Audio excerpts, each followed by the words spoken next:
موضوع الدرس فيه كيفية نزول الوحي وإثبات المعاد، سورة القيامة، تفسير ابن كثير۔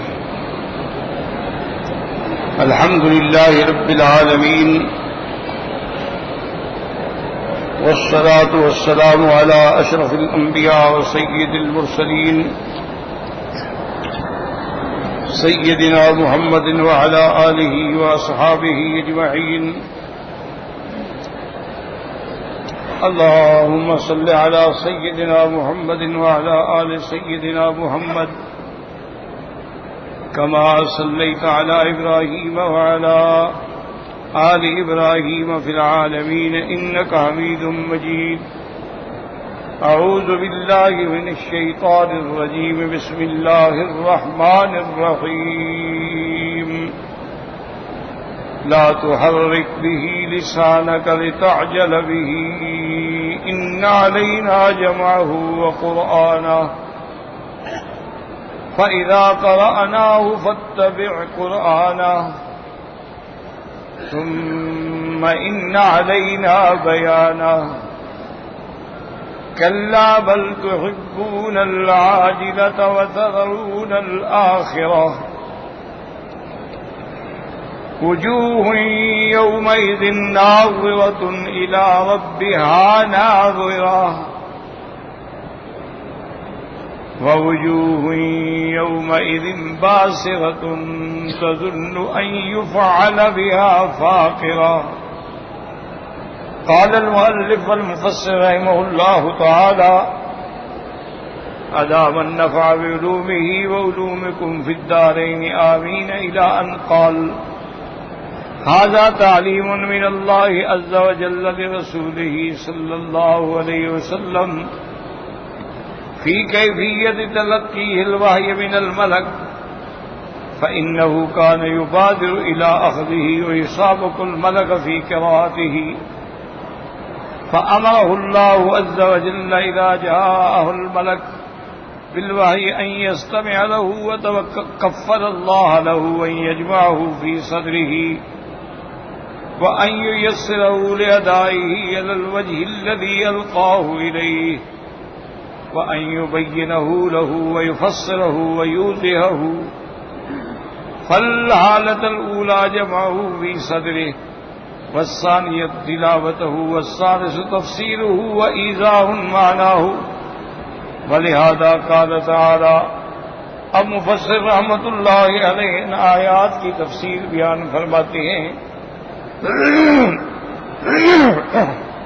ان آیات میں اللہ تبارک و تعالی نے اپنے رسول پاک صلی اللہ علیہ وسلم کو تعلیم دی ہے کہ آپ وحی کو کیسے حاصل کریں فرشتے سے۔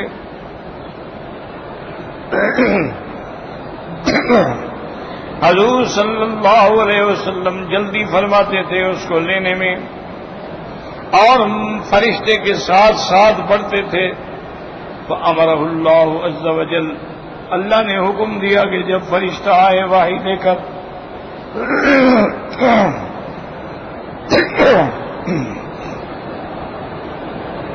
ان یستمع لہ، کہ آپ پوری توجہ سے سنیں۔ فتکفل اللہ لہ، اور اللہ نے اپنے ذمے یہ بات لے لی کہ ہم آپ کے سینے میں جمع کر دیں گے، اور آپ کو پھر اس قرآن پاک کی تلاوت کے لیے جیسے کہ ہم نے آپ پہ اتارا ہے آسان کر دیں گے۔ وَأَن يُبَيِّنَهُ لَهُ، اور ہم اس کو بیان فرمائیں گے، تفسیر فرمائیں گے، واضح فرمائیں گے۔ تو پہلی حالت جو ہے وہ ہوگی جمع فی صدرہ، آپ کے سینے میں قرآن کو جمع کرنا، اور دوسری صورت جو ہے اس کا وہ تلاوت کرنا، اور تیسری صورت جو ہے وہ تفسیر اور اس کے معنی کی وضاحت کرنا۔ یہ سب اللہ نے اپنے ذمہ لے لیا۔ تو ان آیات میں تعلیم الہی ہے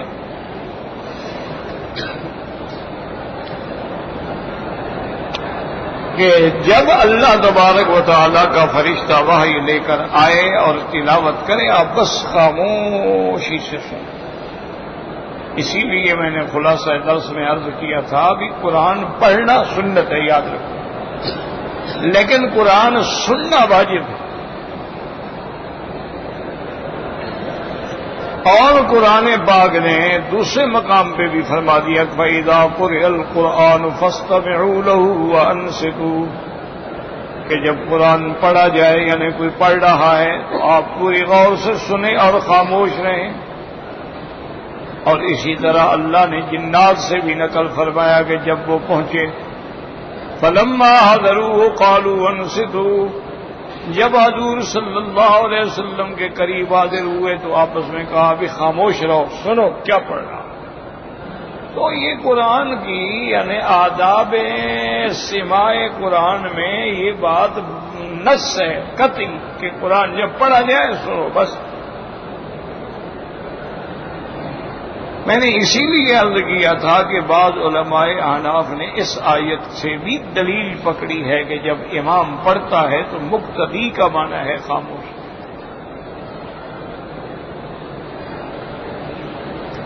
اس کے ذمے صرف سننا ہے، پڑھنا نہیں ہے۔ بہت سارے بھائی تو ماشاءاللہ پہلے تو صرف اب تو سارا جیسے جیسے امام پڑھ رہا وہ بھی ساتھ پڑھ رہا ہے۔ اللہ ہدایت عطا فرمائے۔ حالانکہ یہ قرآن کے خلاف ہے، یہ کوئی مسئلہ عام نہیں، نص قطعی کے خلاف کہ جب قرآن پڑھا جائے بس سننا ہمارا وظیفہ۔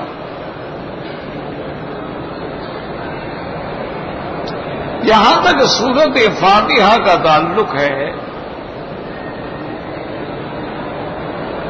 اللہ سے یہ بھی دعا کیا کرو کہ اللہ ہمیں اختلافات سے بچائے اور ایک دوسرے کے خلاف عصبیت، بغض، عناد، اتہام، اس سے اللہ محفوظ۔ حالانکہ خدا کی قدرت یہ ہے کہ حنفی مسلک میں تو پوری حدیث پہ عمل ہے، لیکن خدا کی شان ہے جو آدھی حدیث پہ عمل کریں وہ تو عمل کرنے والے ہیں، اور جو پوری حدیث پہ عمل کریں کہتے ہیں نہیں جناب یہ تو امام کی بات مانتے ہیں۔ تمام احادیث میں دیکھیں تقریباً 8 صحابہ سے روایت ہے کہ حضور نے فرمایا کہ جب نماز میں فاتحہ وما زاد اور اس کے بعد سورت بھی، صرف فاتحہ نہیں۔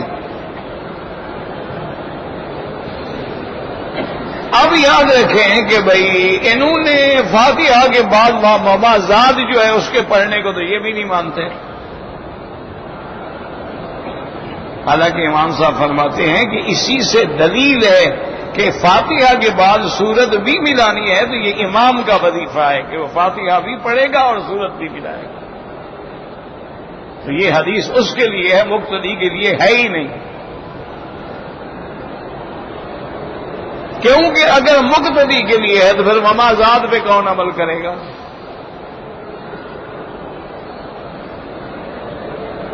اور جہاں تک مقتدی کے لیے امر ہے وہ بھی حضور نے واضح فرما دیا اذا قرأ فانصتوا، مسلم کی حدیث ہے کہ جب امام پڑھے تم چپ رہو، تو مقتدی کا وظیفہ تو چپ رہنا ہے۔ اور اسی طرح حضور نے یہ بھی فرما دیا اذا قال الامام غیر المغضوب علیہم ولا الضالین فقولوا آمین، جب امام کہے غیر المغضوب، معنی یہ ہے کہ فاتحہ پڑھنا اس کا کام ہے، ہم نے صرف آمین کہنا ہے۔ اچھا حدیث میں ایک آمین ہے یا 2 ہیں؟ اذا قال الامام غیر المغضوب علیہم ولا الضالین فقولوا آمین، سمجھو تو حضور نے فرمایا ایک دفعہ آمین ہوگی یا 2 ہوں گی؟ اگر تم بھی پڑھ رہے ہو تو تم اپنی آمین بھی کہو گے، امام کے پیچھے بھی آمین کہے، وہ تو 2 ہو جائیں گی۔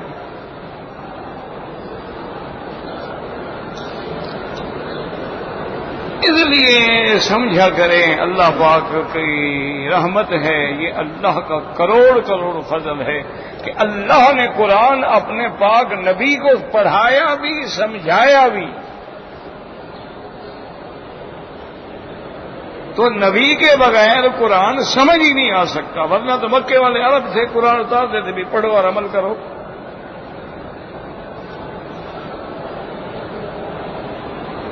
لیکن اگر ساری زندگی کوئی اقیم الصلاۃ پڑھتا رہے تو کیسے نماز پڑھے گا؟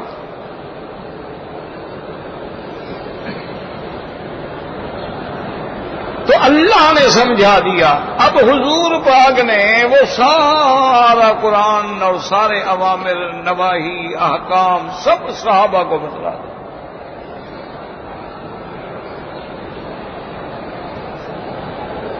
اور پھر صحابہ میں بھی یاد رکھیں ہر آدمی صاحب فتویٰ نہیں تھا.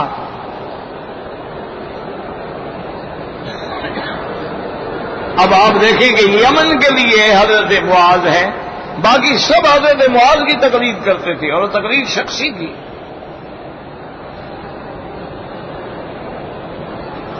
مدینے منورہ کے لیے حضرت زید بن ثابت، باقی سارے مدینے والے صحابہ انہی سے مسئلہ پوچھتے تھے، اور جو وہ فرماتے تھے یہ نہیں کہتے کہ دلیل لاؤ دلیل لاؤ. کوفے میں حضرت عبداللہ ابن مسعود رضی اللہ تعالیٰ عنہ تھے اور سارے انہی سے مسئلہ پوچھتے تھے. یہ تو صحابہ کے زمانے سے اسی طرح عمل چلا رہا. اچھا، کوفے اور بصرے میں حضرت امام حسن بصری تھے تابعین میں ہیں، لیکن جب امام ظفر آ گئے تو حسن بصری رحمۃ اللہ علیہ نے فتویٰ بدل کر اب امام ظفر کا فتویٰ چلتا تھا. اس کے بغیر میرا بھائی خدا کے لیے اللہ کے لیے لڑائی نہ کرو، جھگڑے نہ کرو، ٹھنڈے دل سے سمجھو. ایسا نہ ہو کہ ضد میں آ کر اللہ معاف کرے ایک دوسرے کی نمازوں کو برباد کر دو.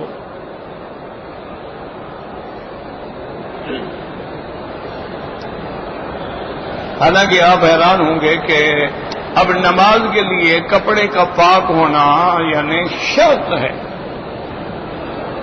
لیکن ان حضرات نے اپنی کتابوں میں لکھا ہے کہ پلید کپڑے میں بھی نماز پڑھ لے تو کوئی بات نہیں.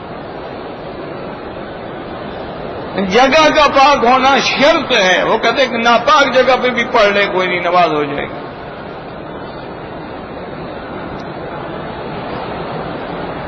عورت پہ نظر پڑے تو آدمی کی نماز نہیں ہوگی. کہتے کوئی بات نہیں، اگر شرمگاہ بھی کھلی ہوئی ہے تب بھی نماز پڑھ لے کوئی حرج نہیں.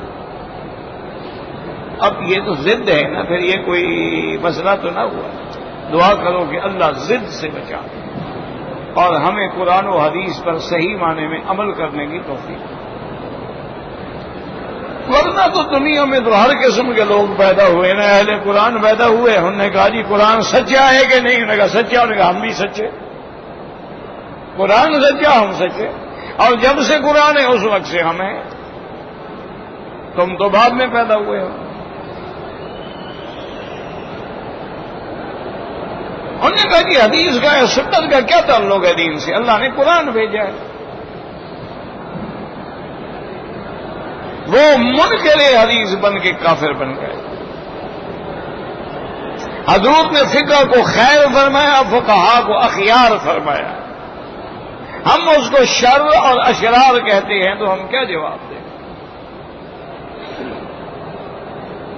حضور پاک نے فرمایا کہ فقیہ واحد اشد علی الشیطان من الف عابد، کہ ایک فقیہ جو ہے قرآن حدیث کے سمجھنے والا شیطان پہ 1000 عابد سے بھی بڑھ کے. حضور نے فرمایا کہ من یرد اللہ بہ خیرا یفقہہ فی الدین، اللہ جس سے بھلائی چاہتے ہیں اس کو دین کی فقہ سمجھ عطا فرماتا. تو اب یہ دیکھ لیں، آپ قرآن پڑھ رہے ہیں کہ قرآن کا پڑھانا بھی، جمع کرنا بھی، اور اس کا معنی بھی، اس کی تفسیر بھی سب اللہ نے اپنے ذمہ لے. تو اب جب تک ہمیں حضور صلی اللہ علیہ وسلم نہیں بتلائیں گے اس وقت تک ہم عمل کر ہی نہیں سکتے. ہمیں پتہ ہی نہیں کہ حج کیسے پڑھنا ہے. قرآن میں تو آ گیا ابھی حج پڑھو.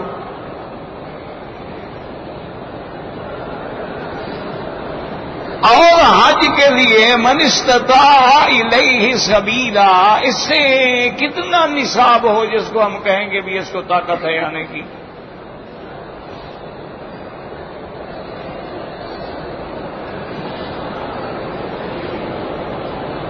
قرآن نے کہہ دیا فَإِنْ أُحْصِرْتُمْ، اگر روک دیے جاؤ فَمَسْتَيْسَرَ مِنَ الْهَدْيِ، جو تمہیں آسانی ہو تو ہدی جو ہے وہ ذبح کرو۔ اب ہدی کیا؟ اونٹ ذبح کریں، گائے ذبح کریں، بکری ذبح کریں، کیا کریں؟ مرغی ذبح کریں، کیا؟ حاجی کی تفسیر کون کرے گا؟ لازم حضور پاک ہمیں بتلائیں گے بھی بکری ہوگی یا اگر اونٹ ہے گائے ہے تو اس میں 7 حصے۔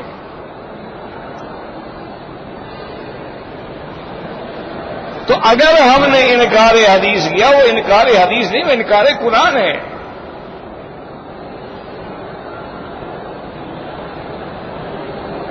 تو اس لیے دیکھیں کہ مفسر نے کتنی پیاری وضاحت کر دی کہ 4 چیزیں ہیں۔ ایک تو ہے قرآن پاک کا، یعنی پہلی صورت کیا ہے؟ فالحالت الاولی کیا ہے؟ جمعہ فی صدرہ، کہ حضور کے سینے میں اس کو جمع کر کے جمع دینا۔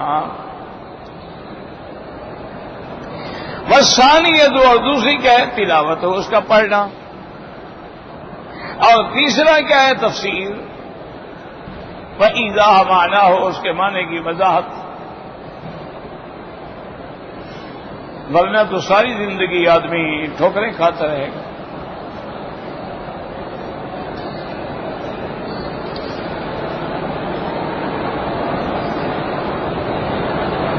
حتیٰ کہ یعنی کیا مصیبت ہے، کیا عذاب ہے، اللہ معاف کرے۔ روز کا ایک مسئلہ ہے، آج تک حل ہونے میں نہیں آیا، بتائیں کیا مصیبت کیا ہے؟ صرف اسی سپیکر میں مصیبت ہوتی ہے اور تو کسی میں نہیں ہوتی۔ کبھی کہتے ہیں جی وہ جوال ہے، کبھی وہ تو ہر جگہ جوال ہے، صرف ہمارے پاس جوال ہے اور کسی جگہ نہیں۔ صبح کو بھی درس میں ہوتے ہیں لیکن وہاں تو خرابی نہیں ہوتی۔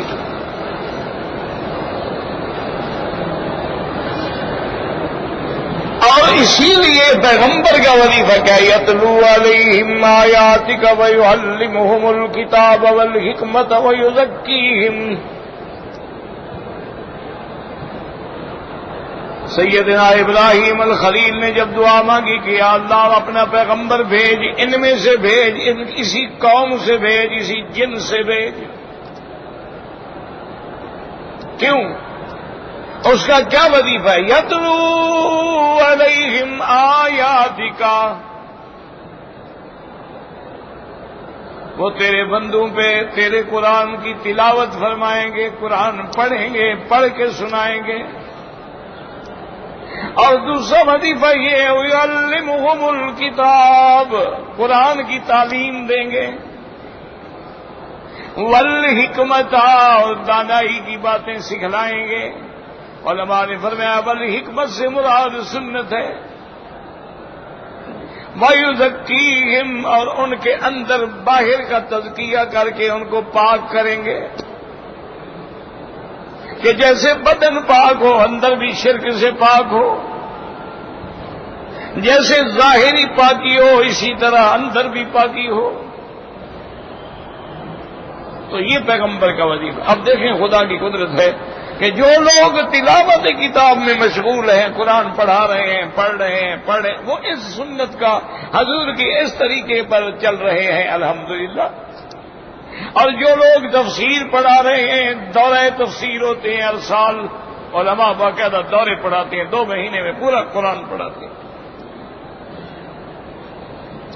ویسے بھی ہر مدرسے میں تفسیر پڑھاتے ہیں، وہ بھی اسی حضور پاک کے طریقے کی اتباع ہے۔ اور کچھ لوگ ہیں جو حدیث پڑھا رہے ہیں، حضور کی سنت سمجھا رہے ہیں، وہ بھی حضور صلی اللہ علیہ وسلم کے پیروکار ہیں۔ اور کچھ اولیاء اللہ ہیں جو اپنے ساتھیوں کو، مریدوں کو محنت کر کے، مشقت کر کے ان کا اندر باہر کا تزکیہ کر رہے ہیں تاکہ درجہ احسان پہ پہنچیں۔ اور یہ جب تک یہ 4 لائنیں متوازی نہیں چلیں گی، یاد رکھو دین نہیں چلے گا۔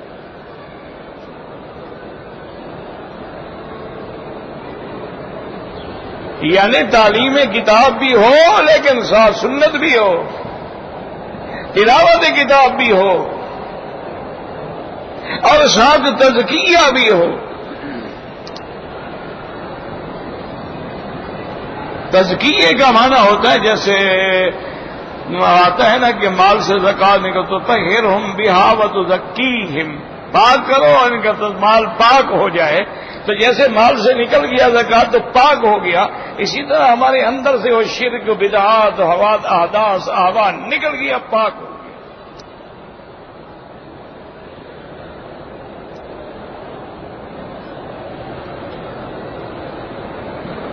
اگر اس میں ایک چیز کی کمی ہوگی پھر کام پورا نہیں ہوگا. ہمیشہ یاد، یعنی تلاوت ہے لیکن تعلیم نہیں تب بھی کچھ نہیں، تلاوت ہے تعلیم ہے لیکن سنت پہ عمل نہیں تب بھی کچھ نہیں. اگر یہ سب کچھ ہے لیکن تزکیہ کوئی نہیں. آدمی بہت بڑے بڑے عالم ہیں، کتنے آج کل یہاں ہم نے دیکھے ہیں اساتذہ ہیں ماشاءاللہ، علم ہے سب کچھ ہے، بخاری شریف پڑھاتے ہیں ساتھ سگریٹ بھی پی رہے ہیں.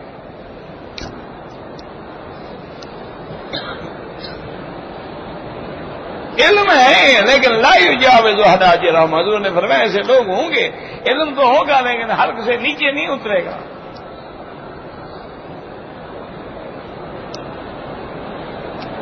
اللہ اکبر اللہ اکبر.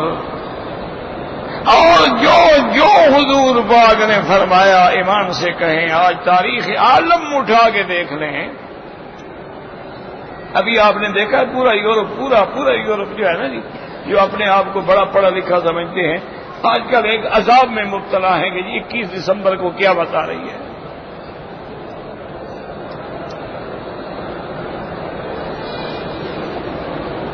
لیکن مسلمان کتنا مطمئن ہے، اس کو پتا ہے ابھی آیات کبریٰ علامات کبریٰ بھی نہیں آئی ہیں تو قیامت کیسے آ رہی ہے.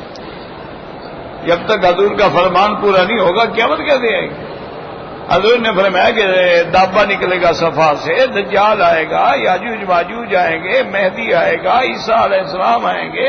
وہ تو ابھی وہ نشانیاں ہی پوری نہیں ہوئی، اللہ عالم کتنے ہزار سال باقی ہیں.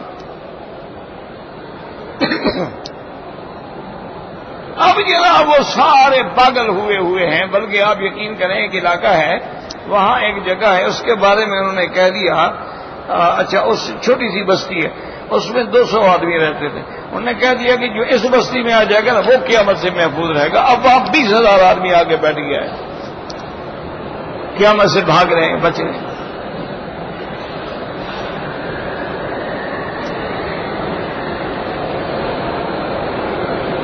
اسی لیے ہمیں قرآن نے یہ بھی بتلا دیا کہ جب وہ کہیں گے نا یہ یوم دن این المفر، کہاں بھاگے، اللہ نے فرمایا لا وزر، کہیں نہیں بھاگ سکتے. آپ تو قرآن پڑھ رہے ہیں نا، اسی لیے میں اتنا محنت کرتا ہوں کہ پھر جب تم صورت قیامت نماز میں بھی سنو تو تمہارے دماغ میں سارا کچھ نقشہ آ جائے کہ ہم نے کیا پڑھا ہے اور کیا پڑھ رہا ہے.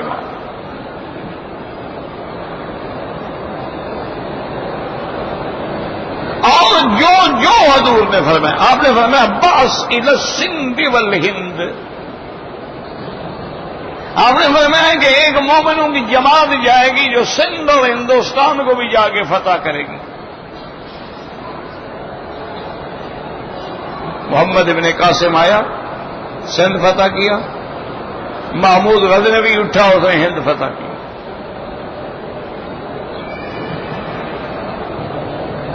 اور یہ بھی حضور نے فرمایا کہ اصابتان من امتی، میری امت میں سے 2 جماعتیں ایسی ہیں کہ جن کے لیے جنت اللہ نے واجب کر دی ہے. ایک تو وہ جماعت ہوگی یغزون الہندا، وہ ہندوستان پہ جا کے جہاد کرے گی، اور ایک وہ جماعت ہوگی جو عیسیٰ علیہ السلام کے ساتھ مل کے جہاد کرے گی. اور وہ جہاد بھی ہو چکا. یعنی آپ دیکھ لیں. اچھا خدا کی شان یہ اب اللہ کے ہاتھ میں ہے نا، اس میں نعوذ باللہ نہ کوئی تعلی ہے، نہ تفاخر ہے، نہ تکبر ہے. یہ جتنی فتوحات ہوئی ہیں ساری حنفیوں نے کی ہیں. کسی غیر حنفی نے 1 انچ زمین فتح نہیں کی. تاریخ دکھاؤ ہمیں.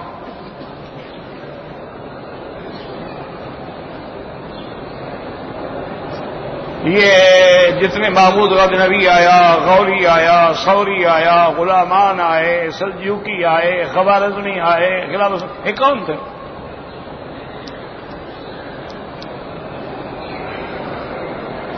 کی شان ہے، اللہ جیسے چاہے کام لے. یہ ساری تاریخ آپ اٹھا کے پڑھ لیں. اچھا، بنو عباس آئے جنہوں نے 350 سال حکومت کی ہے، اور بغداد سے لے کر ہمارے بہاولپور تک یہ سب عباسی کون تھے؟ حنفی. انہی کے زمانے میں امام ابو یوسف قاضی القضات تھے نا. اسی طرح جتنے آئے ہیں، دور مغلیہ آیا ہے، دیکھ لو وہ کون تھے. فتح عالمگیری لکھنے والا کون تھا؟ اورنگزیب عالمگیر. یعنی پوری تاریخ آپ اٹھا لیں، پوری تاریخ ٹھنڈے دل سے، غصہ نہ ہو، تعصب بھی نہ ہو، جھگڑا بھی نہ ہو. اور یہ بھی حضور نے فرمایا تھا نا کہ لو کان الدین اگر سریا، اگر دین سریا ستارے میں بھی ہو، لینالہ رجل من فارس، فارس کا ایک بندہ آئے گا وہاں سے دین حاصل کرے گا. اور صحابہ نے پوچھا وہ اشارہ الی سلمان کی، ان کے خاندان سے ہوگا. اب دیکھو فارس سے کون آئے، تاریخ اٹھا کے دیکھو.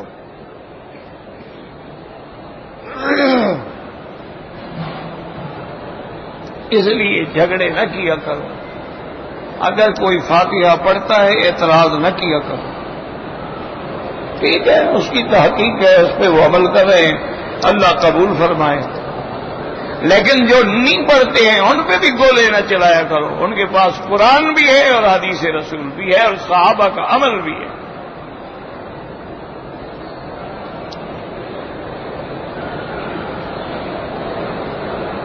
اور یہ ساری چیزیں ہمیں اس وقت تک سمجھ ہی نہیں آ سکتی. یاد رکھو، قرآن کتاب اللہ بھی ہو، سنت رسول اللہ بھی ہو، اجماع بھی ہو اور قیاس بھی ہو.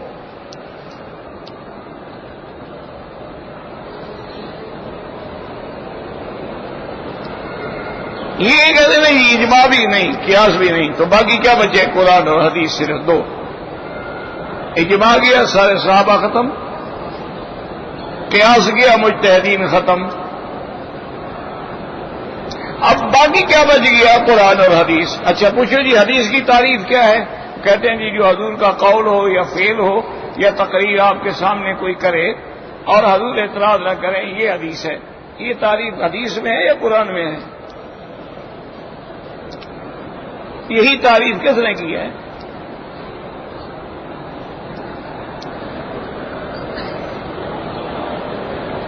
اگر حدیث میں نہیں ہے تو پھر آپ کسی امتی کی تعریف کیسے مانتے ہیں؟ امتی کی بات ماننا تو منع ہے.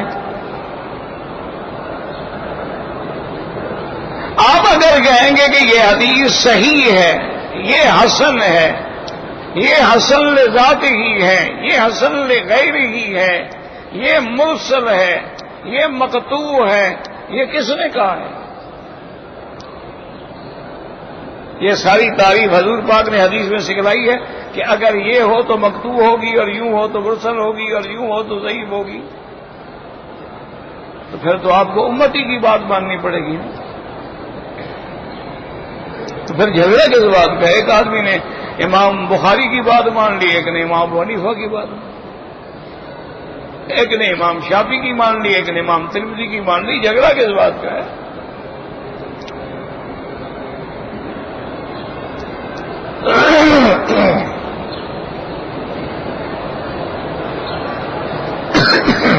اس لیے ہمیشہ قرآن پڑھا کرو اور حدیث مبارک بھی. لیکن میری ایک گزارش، درخواست، عرض کہ استاد کے بغیر کبھی نہ پڑھا کرو. آپ کو شوق ہے کسی استاد کے پاس بیٹھ جاؤ، 4 آیتیں پڑھ لو، 3 آیتیں پڑھ لو. کسی قاری کے بعد بیٹھ کے اپنی 1-2 صورتیں ٹھیک کرا لو تاکہ نماز تو ٹھیک ہو. سارا قرآن آپ نہیں پڑھ سکتے، اس سے کہو یار مجھے آخری 4-5-6 صورتیں پڑھا دو.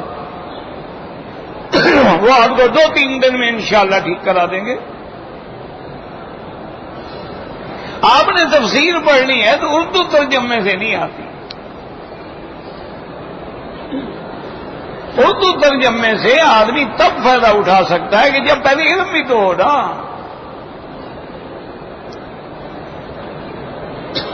آپ نے بخاری شریف پڑھنی ہے تو پھر کسی استاد کی خدمت میں بیٹھے، اردو ترجمے سے نہیں سمجھ آ سکتا،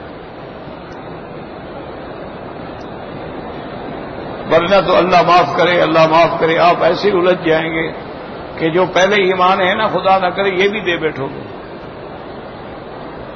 کیوں؟ بخاری شریف میں تو یہ بھی لکھا ہوا ہے کہ متع کرتے تھے صحابہ۔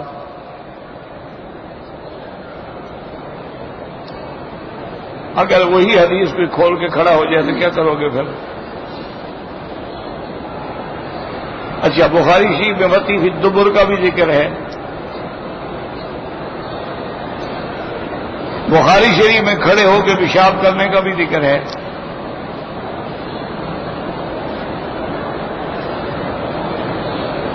اگر استاد ہوگا تو سمجھائے گا نا بابا یہ منسوخ ہے، یہ ناسخ ہے، یہ پہلے کا حکم ہے، یہ بعد کا حکم ہے۔ حضور کے زمانے میں ابتدا میں صحابہ بھی شراب پیتے تھے، کیوں؟ جب حکم ہی نہیں آیا منع کا تو پھر کیا غصہ ہے، کیا گلہ ہے؟ جب قرآن نے منع کر دیا، اب بتاؤ اس تاریخ کے بعد کس صحابی نے پیا ہے؟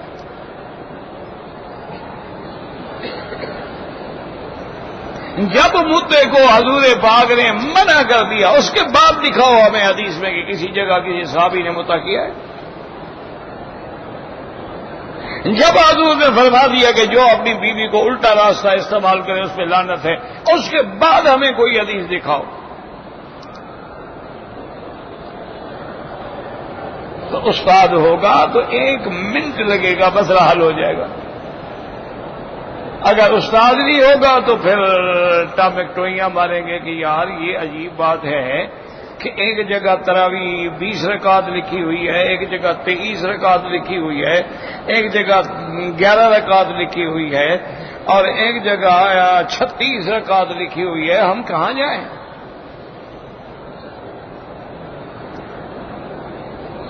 اور جی حدیث میں تو 1 اذان ہے جمعہ کی، جناب یہ 2 اذانیں ہو گئی۔ استاد بتلائے گا نا کہ بھائی پہلے 1 اذان تھی، سیدنا ابو بکر کے دور میں بھی 1 اذان تھی، سیدنا عمر کے دور میں بھی 1 اذان تھی، پھر اسلام کو ترقی ملی، دین پھیلتا گیا، مکہ مدینہ پھیلتے گئے، آبادیاں پھیلتی گئی، تو لوگوں کو خبر نہیں ہوتی تھی، تو اب اعلام صلاۃ تو ضروری تھا نا جی کہ خبر کیا جائے، تو حضرت عثمان نے حکم دیا کہ بھئی 1 گھنٹہ پہلے 1 اذان کہی جائے تاکہ لوگ تیار ہو کے آ جائیں۔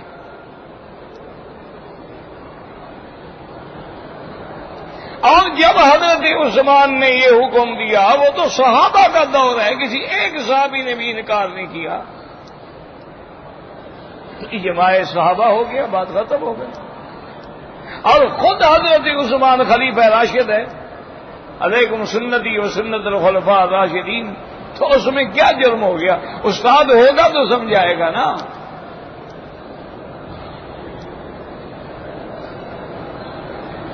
اگر صرف ترجمہ پڑھیں گے پھر تو مسئلہ حل نہیں ہوگا۔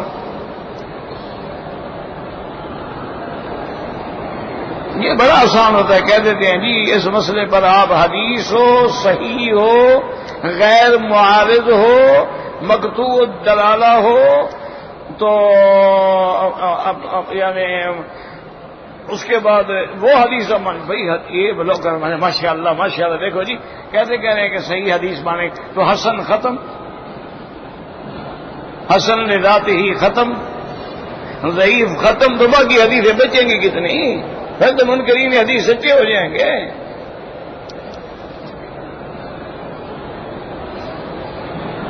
اب یہ استاد سمجھائے گا کہ بھئی مسئلہ عقیدے کا ہو تو قرآن ہو یا حدیث صحیح متواتر ہو، اگر احکام کا ہو تو اس میں صحیح ہو یا حسن ہو، اگر فضائل اور مناقب کا ہو تو ضعیف حدیث بھی قابل قبول ہوتی ہے۔ استاد سمجھائے گا، مسئلہ حل ہو جائے گا، ورنہ تو آدمی ہمیشہ ٹھکریں کھاتا رہے گا۔ اس لیے قرآن پڑھو، ضرور پڑھو، اور استاد سے پڑھو، حدیث مبارک پڑھو، ضرور پڑھو، لیکن استاد سے پڑھو، اور حدیث بھی ابتدا سے شروع کرو، انتہا سے نہیں۔ آج کل تو یہ ہے نا کہ جو بچہ بھی پڑھے بخاری شریف سے شروع کرتا ہے، ماشاءاللہ۔ اللہ کے بندے ابتدا سے پڑھو، پہلے ابتدائی احادیث پڑھو، اصول حدیث پڑھو تاکہ تمہیں سمجھ آئے، اس کے بعد آہستہ آہستہ آہستہ ترقی کر کے پھر سیاستہ پہ پہنچو۔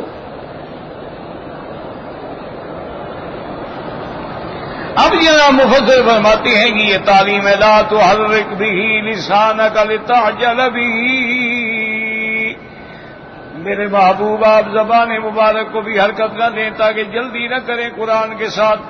کما قال تعالی ولا تعجل بالقرآن من قبل ان يقضى الیک وحی وقل رب زدنی علما، آپ جلدی پڑھنے کی کوشش نہ کریں، صبر سے سنیں، جب وحی مکمل ہو جائے تو آپ اللہ سے دعا مانگتے رہیں، قل رب زدنی علما۔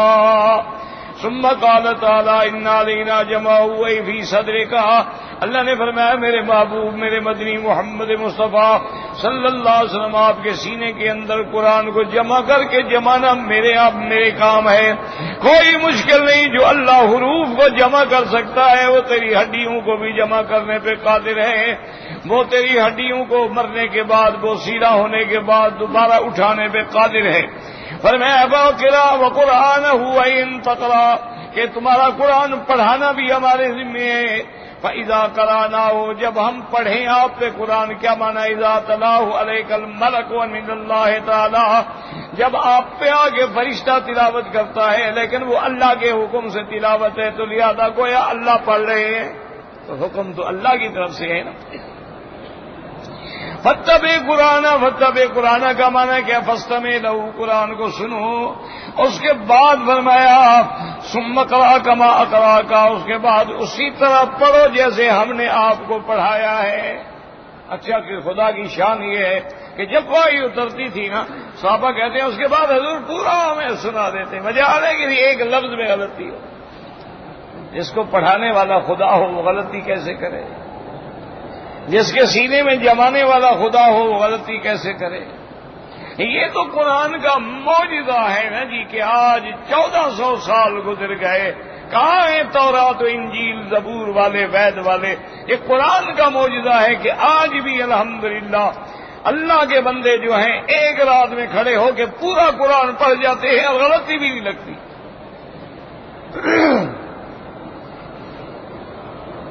آپ مجھے کوئی 10 صفحے کی کتاب تو یاد کر کے دکھائیں، کوئی کتاب اٹھا لو جو آپ کو زیادہ پسند ہو، اس میں 10 صفحے کی کتاب مجھے یاد کر کے سنا دیں۔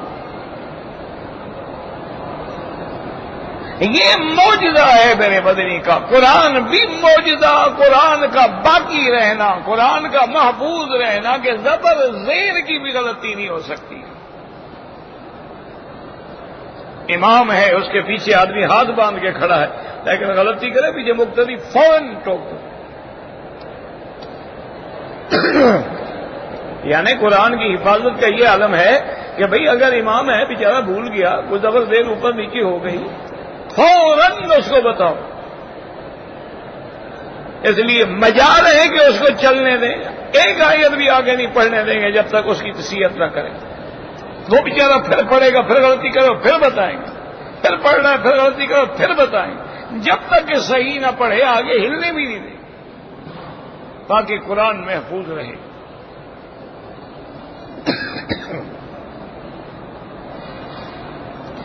ثم ان علینا بیانہ، ای بعد حفظہ و تلاوتہ نبینہ لک ونوضح ونلہمک معناہ علی ما اردنا وشرعنا۔ میرا مدنی محفوظ ہونے کے بعد، تلاوت کے بعد ہم آپ کو معنی سمجھائیں گے، ہم آپ کو اس کی شرح بیان کریں گے، وہ جو ہم چاہتے ہیں، جو ہمارا مقصد ہے وہ ہم ہی بتلا سکتے ہیں نا کہ اس آیت کے اترنے کا مقصد کیا تھا۔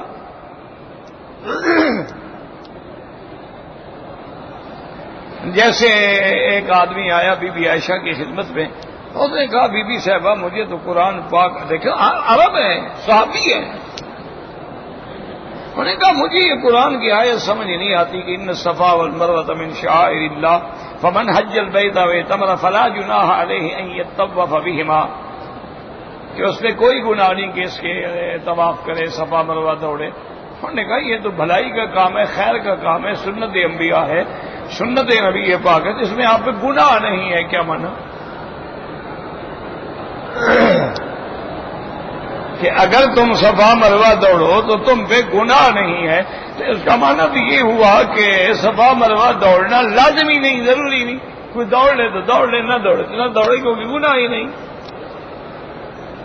دیکھو وہ عرب ہے، صحابی ہے، لیکن بی بی عائشہ نے فرمایا بڑا اچھا سمجھا خدا کے بندے تم نے قرآن کو. انہوں نے کہا بی بی قرآن یہی تو کہہ رہا ہے نا کہ فلا جناح علیہ، اس پہ کوئی گناہ نہیں، ان یطوف بہما، اس کے ساتھ وہ طواف کرے دوڑے. تو مانا یہ ہے کہ اگر دوڑے تو گناہ نہیں، نہ دوڑے گناہ نہیں. بی بی صاحبہ نے فرمایا میرے بیٹے اگر دوڑنا ضروری نہ ہوتا اور نہ دوڑ پہ تو پھر تو یوں ہوتا نا کہ فلا جناح علیہ ان لا یطوف بہما، کہ اس پہ گناہ نہیں ہوگا اگر وہ نہ دوڑے. تو یہ طواف بہما تو نہ ہوتا. اللہ کے بندے تم قرآن کو کیسے سمجھ رہے ہو؟ اگر یہی بات تھی جو تم کہہ رہے ہو تو پھر تو قرآن میں ہوتا اللہ یطوف بہما. صحابی نے کہا، ان کا بیوی بات تو ٹھیک ہے، لیکن آخر اس اسلوب میں اللہ نے کیوں فرمایا؟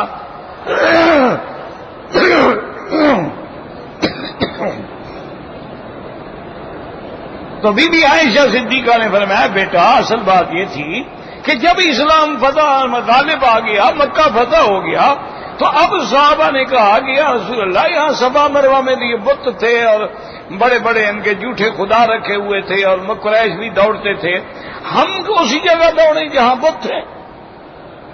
اللہ نے فرمایا میرا بدری ان کو بتا دو یہ میرے مشاعر ہیں. اگر کوئی آدمی بت اٹھا کے مسجد میں رکھ دے تو اس کا مطلب کیا مسجد نہیں رہے گی؟ اگر کوئی آدمی ایک بت لے آئے مسجد میں رکھ دے تو کیا مسجد ختم؟ فرمایا اگر انہوں نے بت رکھے تھے تو یہ ان کا شرک تھا، مٹا دو بتوں کو اور دوڑو. ان صفا والمروہ من شعائر اللہ، یہ تو اللہ کے شعائر میں سے. تو اب صحابی کو سمجھ آیا جب شان نزول بھی آ گیا اور پوری طرح ترجمہ بھی بی بی صاحبہ نے سمجھا دیا. اللہ ہمیں بھی سمجھنے کی توفیق دے.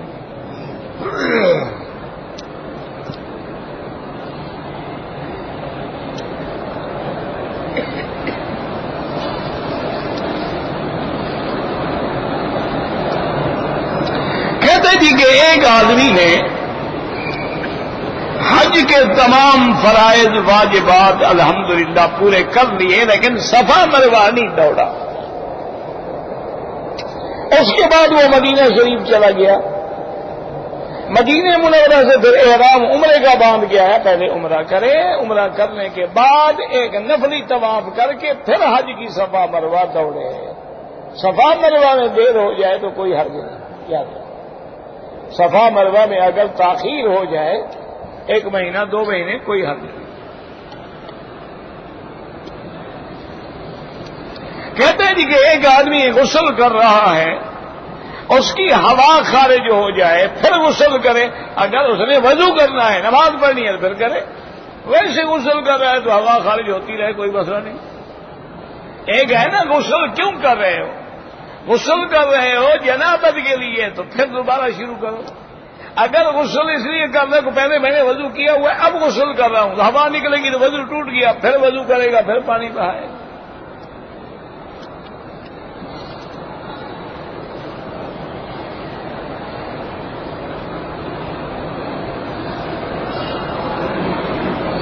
اگر میاں بیوی نے مباشرت کی ہے اور جماع کرنے کے بعد اسی حالت میں ہے، غسل نہیں کیا، بچہ رونے لگ گیا تو بچے کو دودھ پلا سکتی ہے؟ بالکل پلا سکتی ہے. کیوں نہیں پلا سکتی؟ افضل یہ ہے کہ کم از کم وہ وضو کر لے، استنجا کر لے، وضو کر لے پھر پلائے، ورنہ اگر نہ بھی کرے تب بھی پلا سکتی. بچے کو، خامد کو نہیں. کہیں تم یہ سمجھو کہ بھی پاک جو ہے بچے کو پلائے، نہ پاک خامد کو پلائے. کیا پتہ لگتا ہے جی؟ آج کل لوگ مسئلے ڈھونڈتے ہیں نا. بچے کو جناب دودھ پلا سکتی ہے، آدمی خود بھی کھانا کھا سکتا ہے. رمضان شریف ہے، مجامعت کر لی، وقت تھوڑا ہے، غسل کرنے جاتا ہے، سحری کا وقت جاتا ہے، کھا لے، غسل بعد میں کر لے.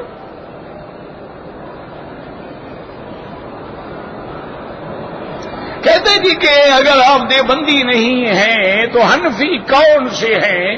حنفی نہ نیلے ہوتے ہیں نہ پیلے ہوتے ہیں، ایک ہی تو ہوتے ہیں، اور کیسے ہوتے ہیں کہ میں بتاؤں کہ کون سے ہیں؟ آپ کے یہاں حنفی کی کتنی قسمیں ہیں؟ حنفی حنفی ہوتا ہے، شافی شافی ہوتا ہے، شافی کی بھی قسمیں ہیں، ایک سبز پگڑی والے، ایک لال والے، ایک سفید والے، مالکی مالکی ہوتا ہے، حنبلی حنبلی ہوتا ہے، یہ کیا مانا؟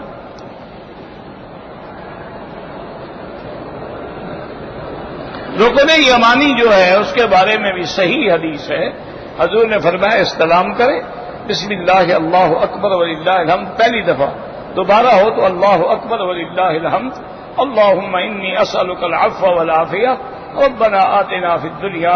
اللہ کے فرشتوں کی ڈپٹی ہوتی ہے، وہ کہتے ہیں یا اللہ اپنے اس بندے کی دعا قبول فرما، یہ منظور ہونے کی جگہ ہے دعا کی۔ حج کے دوران مکے سے جا کے 3 دن ہم کنکری مارتے رہے، ٹھیک ہے، جگہ نہیں ہے تو کیا کرے گا بیچارہ؟ مینا میں رہنے کی جگہ ہی نہ ہو تو کیا کرے گا؟ لازمی بات ہے اپنے گھر واپس آئے گا۔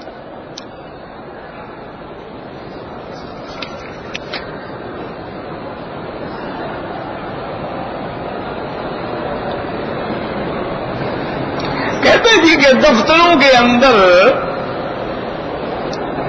ایک جگہ انہوں نے مختص کر دی ہے نماز کے لیے، وہاں باقاعدہ جماعت ہوتی ہے لیکن اذان نہیں ہوتی۔ میرا بھائی اگر اذان کی آواز اس دفتر میں پہنچ جاتی ہے تو دوبارہ کوئی ضرورت نہیں،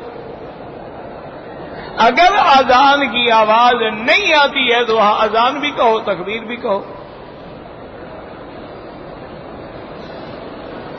یہ انگلی اٹھانا جو یہ بھی سنت ہے، اشہد اللہ الہ الا اللہ، لا پہ نفی کریں، الا اللہ پہ اس بات کریں۔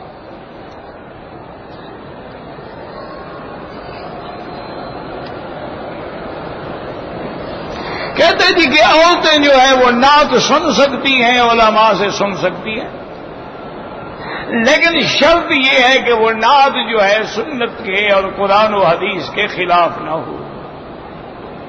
حضور کے صحابہ بھی حضور کی شان میں پڑھتے تھے، حضرت حسان ابن ثابت اور صحابہ بھی پڑھتے تھے۔ تو جیسے کہ عورت قرآن سن سکتی ہے، امام قرآن پڑھ رہے تو عورتیں نماز پڑھیں قرآن نہیں سن سکتی۔ جمعہ کے دن امام خطبہ دے رہا ہے، تقریر کر رہا ہے، عورتیں سن سکتی ہیں۔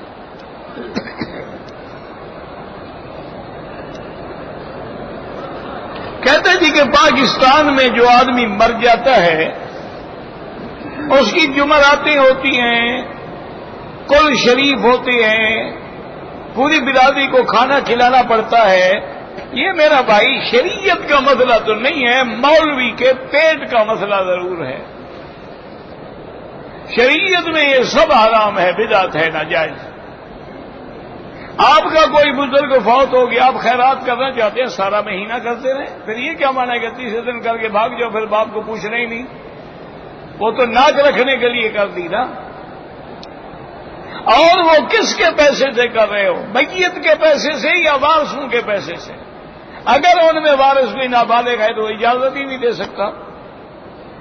یہ بالکل بدعت ہے۔ جمعراتیں ہیں، چلیسویں ہیں، کل خانیاں ہیں، یہ جتنی خانیاں ہیں نا یہ سب خوانیاں ہیں۔ خانی کا معنی ہوتا ہے خیانت۔ خانہ عربی کا لفظ ہے نا، بھائی خیانت مت کرو، خان یا خون ہو، خیانت کرنے والا خائن، لا يحب الخوانین۔ تو اس لیے یہ خانیاں جو ہیں نا آپ کے پاس یہ سب گڑبڑ ہے۔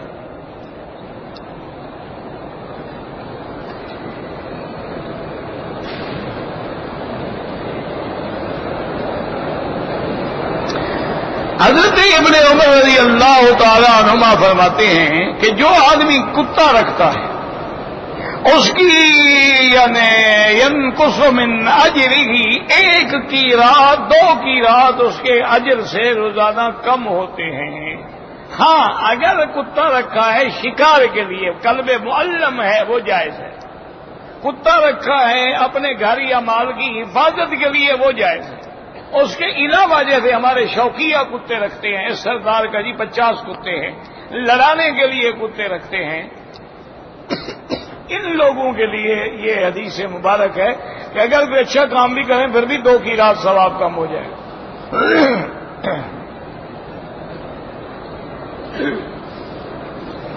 تمباکو نوشی جو ہے جی حلال ہے کہ حرام ہے؟ آپ کا کیا خیال ہے؟ اچھی چیز ہے. کیا اس میں پیسہ ضائع نہیں ہوتا؟ تو پیسے کا ضائع کرنا حلال ہے. اپنے آپ کو آگ لگانا حلال ہے. اپنے آپ کو بیمار کرنے والی چیز استعمال، یہ تو ڈبل ٹرپل حرام ہے. اسراف ہے، خود اپنے پیسے کو آگ لگا رہے ہو. لا تبذروا، اللہ نے فرمایا قرآن میں تبذیر نہ کہ ان المبذرین کانوا اخوان الشیاطین. اور دوسرا بدبو ہے، تیسرا بیماریوں کی جڑ ہے. اسراف یہ تو حرام ہے، بالکل کئی دفعہ کی وجہ سے حرام ہے.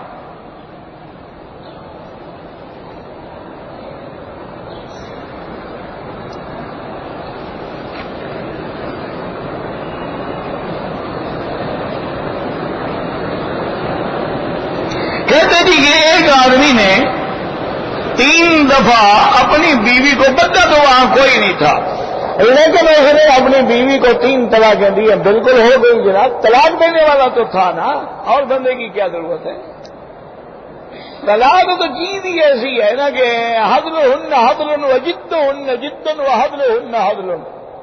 وہ تو مذاق میں بھی کہو تو ہو جاتی ہے، وہاں ہونے کی تو کوئی ضرورت نہیں. پکا کام ہو گیا جناب، 3 طلاقیں ہو گئی.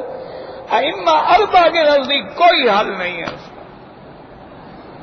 ماں سوا اس کے کہ وہ عورت کسی دوسرے سے نکاح کرے، اور وہ بھی قدرتاً مر جائے یا اپنی خواہش سے طلاق دے.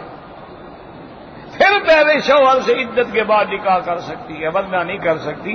بہرحال بعض علماء اہل حدیث فرماتے ہیں کہ ایک مجلس میں اگر 3 دے تو 1 ہوتی ہیں، ان سے رجوع کریں. باقی ائمہ 4 کے نزدیک کوئی گنجائش نہیں ہے. واللہ اعلم. ربنا تقبل منا انك انت السميع العليم تب علينا انك انت التواب الرحيم. اللهم نور وجوهنا بنور الايمان، نور قلوبنا بنور العرفان.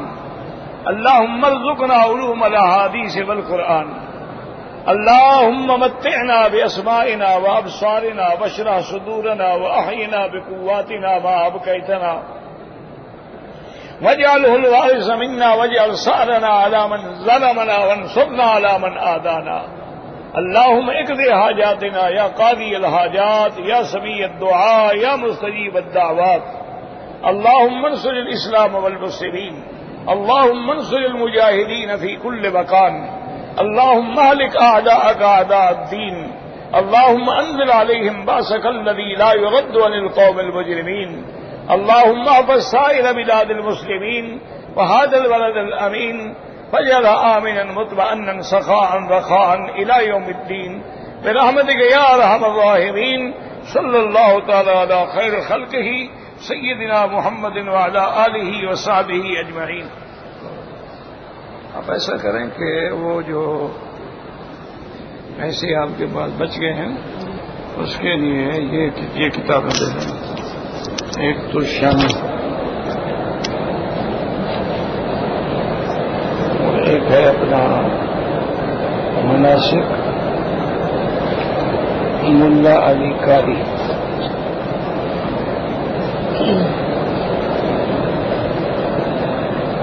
فتاوی عالمگیری. یہ کتابیں ہیں نا، کتابیں اگر کتابیں ہیں تو لے کر دے دیں، اگر نہیں ہے تو پھر کتابوں کی ضرورت ہے.